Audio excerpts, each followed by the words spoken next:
Good evening. As Roger already told you, I'm Silvio Colla.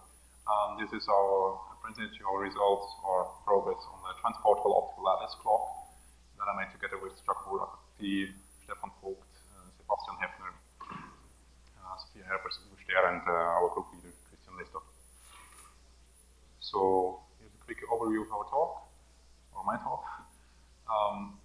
Why we want to make a transportable clock, why we think it's important. Then probably why we actually use the strontium and not something else, and then recent comparison to the stationary clock PCB, and the primary results of our recent campaigns that we went through.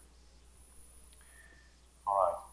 So why transportable lattice clock? So one thing we can do now is with the precision of the clocks that we have, we can do relativistic geodesy. And just a quick reminder how it works. So what you need is you need two clocks, one preferably at the geoid, so at the sea level, and another clock where you want to measure the potential. And then you connect them, those two, and as you heard before already in talks from us and from the French guys, it's preferably to do it with fiber. So and then you get a relativistic frequency change to general relativity, and that you can then calculate this will go back to a high difference. So and this the high difference. So the effect of the high difference is very small. So what we can measure it because now the best clocks they already reach 10 to the minus 18, so which corresponds to 1 centimeter. And we can do this, of course, over basically arbitrary distance. All right. So the next question is, of course, are we stable enough to do that, or do we have to measure a century to get that? And for the cesium-containing clocks, this is the cesium-containing clock in a PTB. This is taking too long. I mean, it's under 100,000 of seconds to reach accuracy of 10 meters, which is not really interesting for geodesists. Then with iron clocks, the stability is better, but it's still not really good because they have the projection noise. And with the lattice clocks, where we have many atoms, we are actually much faster. And this is the stationary clock. Where we reach interesting levels here of 1,000 to 10,000 seconds. So, now another problem that geodesists have, they triangulate over a large region, but they also have inconsistencies of the measurements because if they use, for instance, grays to measure the potential, they have large areas, but they often do not not inconsistent with the local measurements geodesists make with their triangulations. And the triangulations are very slow. I mean, they go to sea level, for instance, in Europe or for Germany, they go to Amsterdam, they observe where the sea level is, going up and down for a few days, and then make a strip. And then they start to triangulate through the country, through entire Germany. And they can only do that every 2 or 3 years. Because, every 60 meters you need an endpoint. Good. So, but there's another point, namely, if you want to have intercontinental clock comparisons, we have now clocks all over the world. So, and as I already pointed out earlier, the stability of these clocks or the transfer of this time information is not good enough for the stabilities that we reach with our lattice clock. So, even with the best protocols now over satellite, it's not going to work. The fiber link is also getting problematic because we're talking here about distance of 10,000 kilometers. So you need as already pointed out earlier, every 100 kilometers you need an amplifier, and if you want to go through the Atlantic or the Pacific, it's kind of hard to make an amplifier at the bottom of the sea. And last but not least, you still need to know the height difference at the centimeter level because that's the accuracy where you want to compare 10 minus 18. Good. So why strontium? So as already pointed out many times, the optical lattice clocks are the best frequency standards that we have now, and they have the smallest uncertainties and they have the greatest stabilities. Strontium itself is very well characterized. I mean, many groups are using strontium, and for us, of course, most important, we already have a strontium stationary clock, so we can directly compare it. Okay. We did that. So now the technical point, what goes into a transportable lattice clock? First of all, you need a transportable cavity that is stable enough. Usually the cavities are built up like a card house, and they stay there on a very quiet place and nobody touches them. We, however, we have to transport this, and this guy can be transported and actually can take 50G acceleration, at least on design. We never tested it for good reason. Then the other thing that we have to do is it has to be compact and stable. So we have 7 lasers that we need to use to cool and actually interrogate the atoms. And we have finite space, so we should build them relatively stable. And actually, also, if we go somewhere, we don't want to build the system up in months. We have to make it in a few weeks. So, and then, of course, the physical package should be energy efficient because we want to put everything in a trailer. We don't want to go to another lab. We want to maybe go to other places. And then, of course, we always depend on link technology. Good. So, recent comparison to stationary clock. So first of all, the stability of our clock is about 1.3 10⁻15, which is okay, not too bad. And the alpha entropy now is 7 times 10⁻17, but we can remedy that pretty quickly to get better results. And the agreement between the clocks is actually excellent. So this is our uncertainty budget. So the largest part is due to lattice shifts. That's just basically statistics. We can take a few more points and then this will disappear. Collisional shifts can also, it's just we didn't work long enough to get rid of them.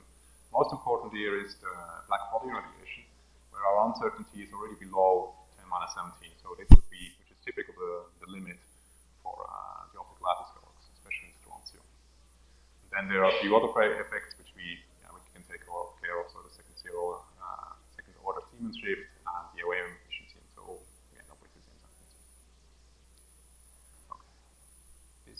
So what we expect is actually by the end of this year that we are, that we should reach 1 times 10⁻17, and then we can, we're quite as good as most of the clocks.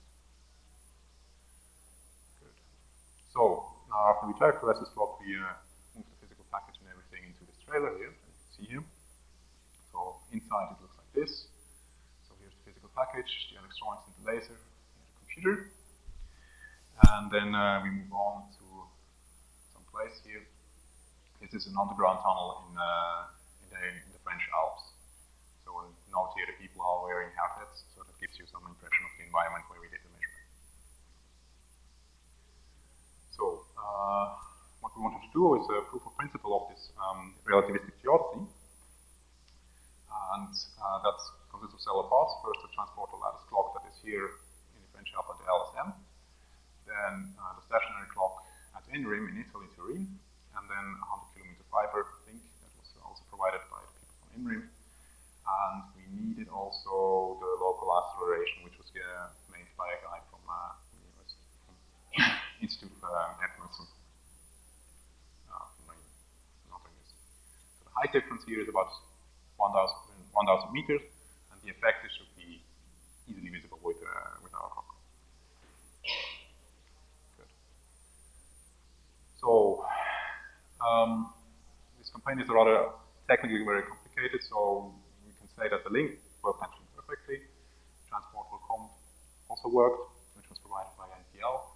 And then the stationary clock at INRIM actually worked stable, wonderfully, until the point where we actually started to work, and then unfortunately that clock broke down due to some technical issue, and then we had to compare to the fountain. So, which takes then, of course, as most of you know, pretty long time to get there. So, and due to that, we only have an uncertainty of 1 times 10⁻15 due to the technical issues, and then the systematics will then end up at the 2 to 3 times 10⁻16. So we're not quite sure yet. So here's the uncertainty budget again. Why this happens? Most of it is the lattice again, and then we had servo error for locking to the cavity, essentially, on cavity in the atoms, and then the black body radiation, things we could not get under control in a very short time. So preliminary, we have about 2 times 10⁻16. Okay. So you have to know this is the first time where actually such a system is taken out of the lab into another place. So it might be a little bit more forgiving for that. Good. Then shortly after that, we went to Turin and make the frequency comparison there to an Interbium clock. And our trailers was then basically standing outside, and the Interbium clock in the lab, and we had just a short fiber link in between.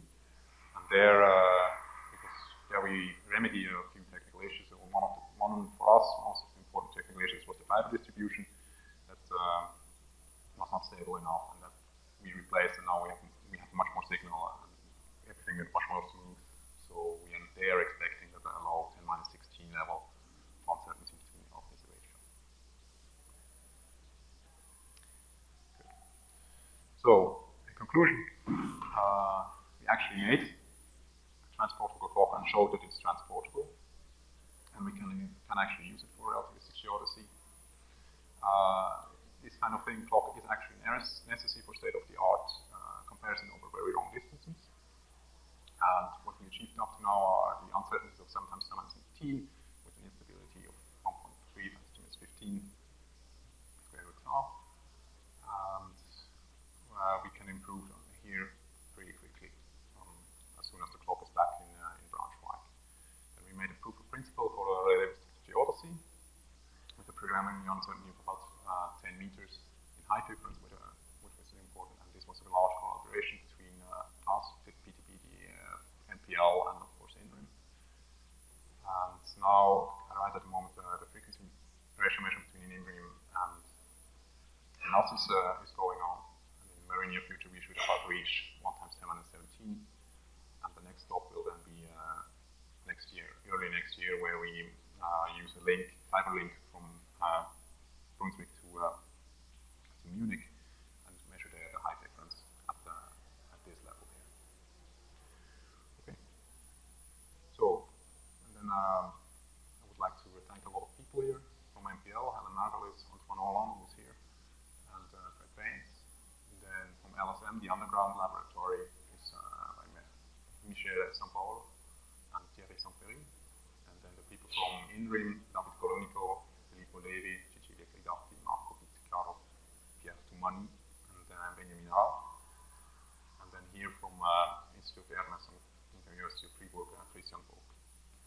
Thank you very much.